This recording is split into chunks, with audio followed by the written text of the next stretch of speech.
Happy birthday to you.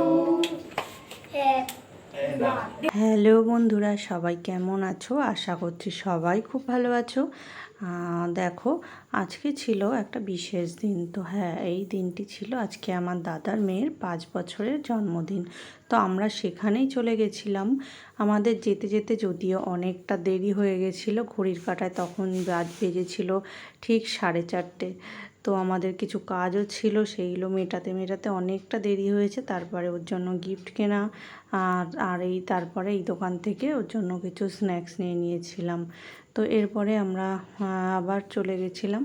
আর যাওয়ার সময় না দেখতে পেলাম কি সুন্দর, এই দেখো বাচ্চারা এই স্কুল থেকে যাচ্ছে। সেই পুরনো স্মৃতিগুলো যেন আবার মানে মনে পড়ে গেল যে আমরাও এক সময় এরকম দল বেঁধে স্কুল থেকে বেরোতাম, একসাথে গল্প করতে করতে যেতাম।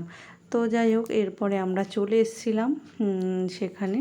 তো বিশেষ কিছু গিফট কিনিনি, খুব সামান্যই গিফট কিনেছি। তো যাই হোক, ও এটা পেয়ে ভীষণ খুশি হয়েছে। ও দেখতেই পাচ্ছ ওর মুখ দেখে। তো এখানে একটা ছিল স্কুল ব্যাগ, আর একটা বিভিন্ন রকমের সেট ছিল, একটা ছিল পেন্সিল বক্স, আর ওই যে দোকানে দাঁড়িয়েছিলাম ওখান থেকে এইগুলোই কিনে নিয়েছিলাম। আর এরপরেই আমাদের ভীষণ খিদে পেয়ে গেছিলো, কারণ ওখানে পৌঁছাতে প্রায় 4:45 বেজে গেছিলো। তো ওই জন্য বললাম যে আগে আমরা খেয়ে আসি, তারপরে এসে সবার সাথে গল্প করব। তো আমি নিয়েছি, তন্ময় তো আগেই দেখতে পাচ্ছ খাওয়া শুরুও করে দিয়েছে। আর পরিবেশন করছে দেখেছো, বার্থডে গার্ল। ওর কথা হচ্ছে ওই আমাদের দুজনকে দেবে, ওর বাবাকে দিতে দেবে না। যেহেতু সবার মানে খাওয়া দাওয়া কমপ্লিট হয়ে গেছে, আমরা লাস্টে দুজনই ছিলাম, ওই জন্যই দাদা আমাদের পরিবেশন করে দিচ্ছিল। দেখো, ও না বারে বারে একটা জিনিস নিয়ে আসছিল, পাঁপড়। শুধু ঘুরে ফিরে এসে 2-1টা করে পাতে পাঁপড় দিয়ে দিয়ে চলে যাচ্ছিল। আর এই যে মাংসটাও কিন্তু ওই আমাদেরকে দিল। দেখো কত সুন্দরভাবে ও একটা পিস তুলে তুলে আমাদের পরিবেশন করছে, একটুও নষ্টও করেনি, কিছু না, সুন্দরভাবে ও আমাদের দিয়ে দিয়েছিল। আর দাদা ছিল সাথে, ওকে বলে দিচ্ছিল যে এইভাবে দাও ওইভাবে দাও, ও কিন্তু সেইভাবেই দিচ্ছিল। তো যাই হোক, এইভাবে খাওয়া দাওয়ার পর্ব আস্তে আস্তে আমরা শেষ করলাম। শেষ পাতে ছিল চাটনি, পাঁপড়, মিষ্টি। তো ও যখন থেকে গেছি তখন থেকেই ও আমাকে গিফটগুলো দেখানোর জন্য খুব আগ্রহী হয়ে উঠেছিল। বাচ্চা মানুষ তো যখন ও পেয়েছে তখন থেকেই বলছে আমি গিফট দেখবো। তো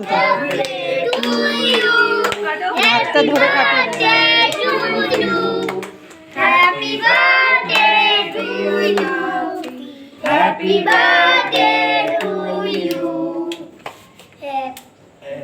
হাততালি দাও। রে বাবা, কি বাজাচ্ছ ওটা? কি বাজাচ্ছ? পিয়ানি না, পিয়ানো। বাহ, কি সুন্দর। এই দেখো, দুই বোনে মিলে এখন পিয়ানো বাজাচ্ছে। বাহ বাহ বাহ। আর ও একটু লজ্জাও পাচ্ছিল, ওকে বিভিন্ন রকম কথা জিজ্ঞেস করছিলাম বলে। এই যে দেখতে পাচ্ছ, এটা হচ্ছে আমার মা। তো খুব বেশি আড়ম্বর কিছু ছিল না, একদমই ঘরোয়া একটা আয়োজন ছিল। তো সেইভাবেই মানে সবাই মিলেই দিনটা কেটে গেল, ভালোই আনন্দ করলাম।